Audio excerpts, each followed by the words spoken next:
The wise old man and the three sons. In a faraway village, deep in the heart of Africa, there lived an old man named Baba Okon. He was known far and wide for his wisdom, and many people came from distant lands to seek his advice. Baba Okon had three sons, Obinna, Ade, and Kofi. Each was strong and hard-working, but they were always quarreling among themselves. One day, Baba Okon called his sons and said, "My time on this earth is almost over. But before I go, I must teach you the most important lesson of your lives." The three sons sat before him, curious but impatient. "What is it, father?" Obinna asked. Baba Okon reached behind him and picked up 3 sticks. He gave one to each son and said, "Break it." Without hesitation, each son snapped his stick in 2. "That was easy," Kofi said with a grin. Baba Okon nodded, then took 3 more sticks and tied them together with a strong rope. "Now, break these," he said, handing the bundle to Ade. Ade gritted his teeth and tried to break the bundle, but it wouldn't snap. He passed it to Obinna, who struggled and failed. Finally, Kofi gave it his best, but the sticks remained unbroken. Their father smiled and said, "You see, my sons, alone you are weak, but together you are strong. If you continue to fight among yourselves, you will break easily, just like the single sticks. But if you stand together, no one can break you." The 3 brothers looked at each other, realizing the wisdom in their father's words. But little did they know, this was just the beginning of Baba Okon's lesson. Baba Okon saw the realization in his son's eyes, but he knew that words alone were not enough. Lessons were best learned through experience. "My sons," he continued, "I have one final task for you. Take these small bags of seeds and go plant them in the fields. Each of you will work alone. In 3 months, we shall see who among you has done the best." Excited by the challenge, Obinna, Ade, and Kofi took their seeds and hurried off in different directions. Obinna, the eldest, was strong but impatient. He scattered his seeds quickly, without clearing the land properly. "The rains will come and do the rest," he thought. Then, he went home to rest. Ade, the second son, was clever but always in a hurry. He planted his seeds carefully, but when he saw that weeds were growing around them, he ignored them, thinking, "They are just small plants. They won't harm my crops." Kofi, the youngest, was patient and observant. He cleared his land properly, planted his seeds carefully, and every day, he checked on them. He removed weeds, watered them when needed, and protected them from pests. 3 months passed, and Baba Okon called his sons to the fields. Obinna's field was almost empty. The seeds had not grown well because the land had not been prepared. Ade's field had many plants, but they were weak and struggling against the weeds. But Kofi's field was full of strong, healthy crops. Baba Okon looked at his sons and said, "Now, tell me, what have you learned?" Obinna lowered his head. "I was too quick to plant without preparing the land." Ade sighed. "I ignored the small problems, and they became big ones." Kofi smiled and said, "Hard work, patience, and care bring the best results." Baba Okon nodded. "Just as with these seeds, so it is with life. If you rush, you will fail. If you ignore problems, they will grow. But if you work with patience and wisdom, you will reap great rewards." The brothers now understood their father's wisdom, but their greatest test was yet to come. Just as the brothers were beginning to understand their father's wisdom, trouble struck the village. One evening, a messenger arrived at Baba Okon's compound, breathing heavily. "Great Baba Okon," he said, "our village is in danger. A group of warriors from a neighboring land are planning to attack us. They say we have taken what belongs to them." The villagers gathered, murmuring in fear. Baba Okon remained calm and turned to his sons. "This is your true test," he said.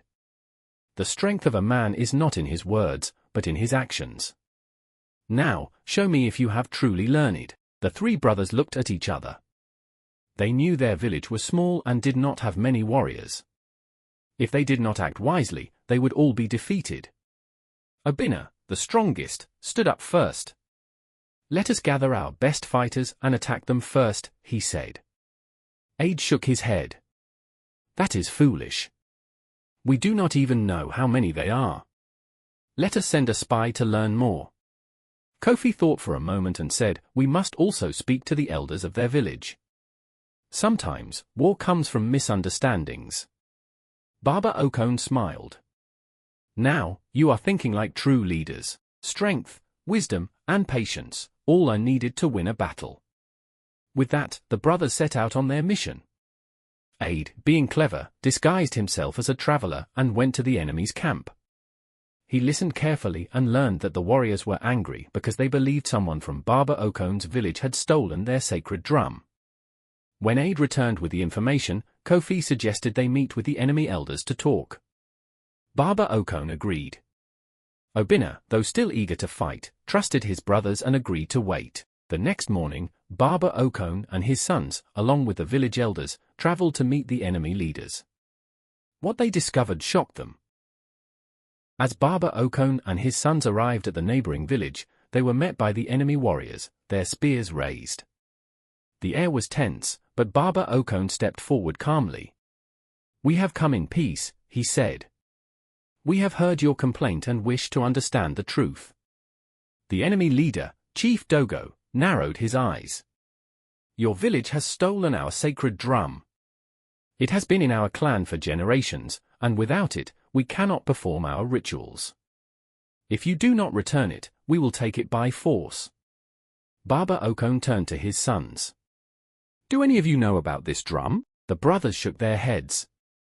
The people of their village also looked confused. "We have taken nothing from you," one of the elders said. Chief Dogo signaled to his men, and they brought forward an old woman wrapped in a brown shawl. "This woman saw someone from your village steal the drum." The old woman, her voice shaking, said, "I was gathering firewood near the border when I saw a young man in your village's colors sneaking away with the drum." The villagers gasped. Who could have done such a thing? Obinna clenched his fists. "If someone has done this, we will find out the truth." Kofi, ever patient, stepped forward and said, "Chief Dogo, if you allow us, give us 3 days to search for the drum. If we do not find it, you may do as you see fit."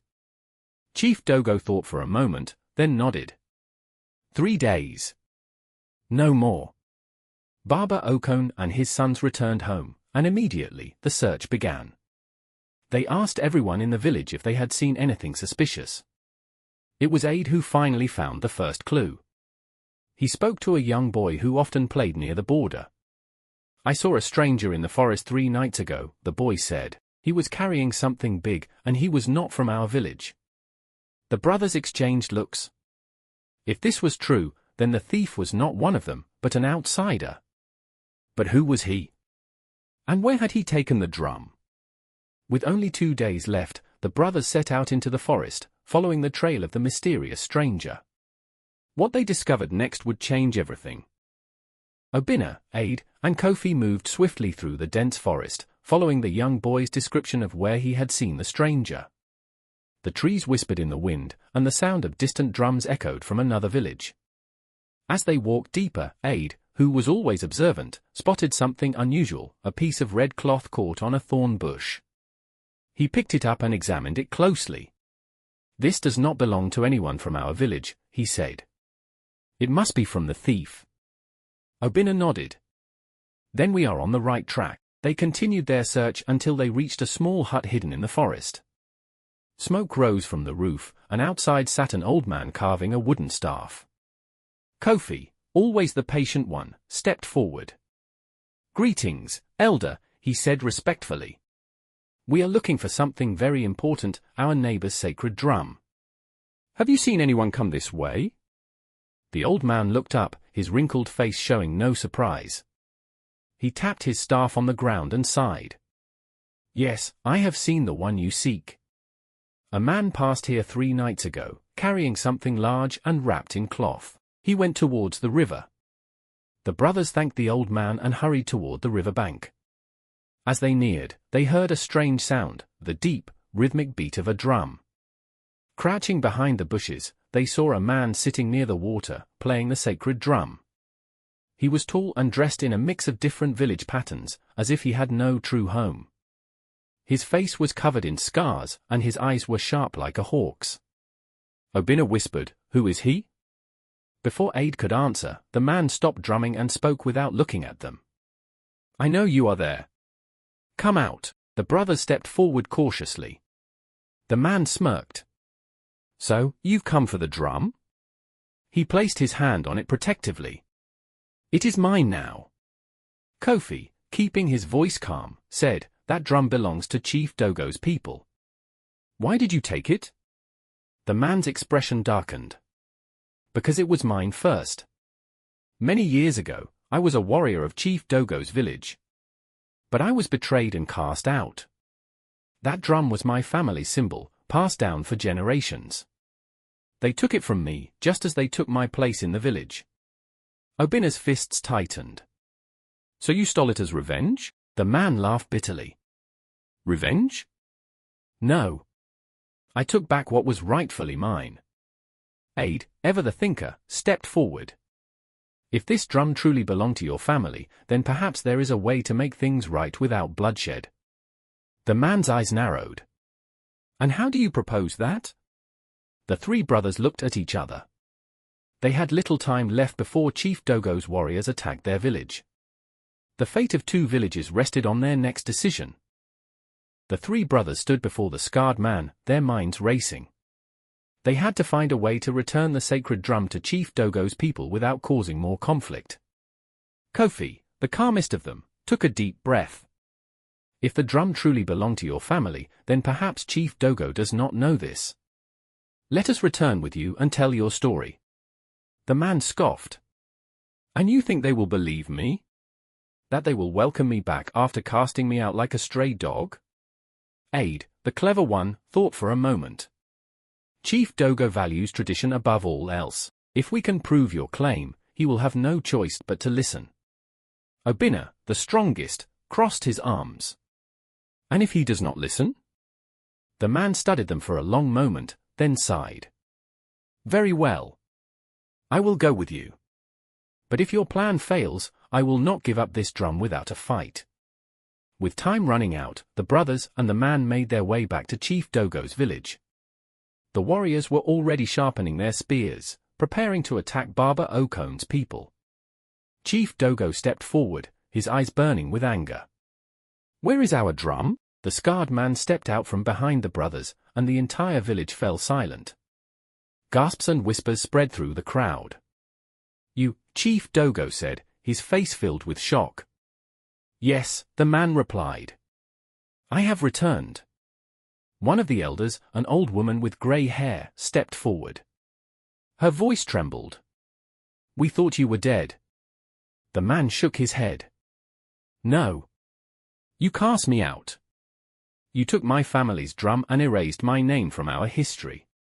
He turned to the gathered crowd. "Before you call me a thief, ask yourselves, was this drum truly yours to begin with?" Chief Dogo clenched his jaw. "You betrayed our village." The man stepped closer. "I did not betray anyone. I was falsely accused, just as you now accuse Baba Okon's people. If I had truly wronged you, why would I return now? I only wanted what was mine." The villagers murmured among themselves. Some nodded in agreement, others looked uncertain. Kofi raised his voice. "This drum has divided you for years. But what if, instead of fighting over it, you found a way to share its legacy?" Chief Dogo looked at the man, then at Baba Okon and his sons. Finally, he spoke. "If you truly wish to reclaim your place, then you must prove yourself. A test of wisdom and strength, as is our custom. If you succeed, the drum will be yours again, and we will acknowledge our mistake." The man's eyes hardened. "And if I fail?" Chief Dogo's expression remained firm. "Then you will leave forever." The challenge was set. The fate of the scarred man, and the peace between 2 villages, depended on what happened next.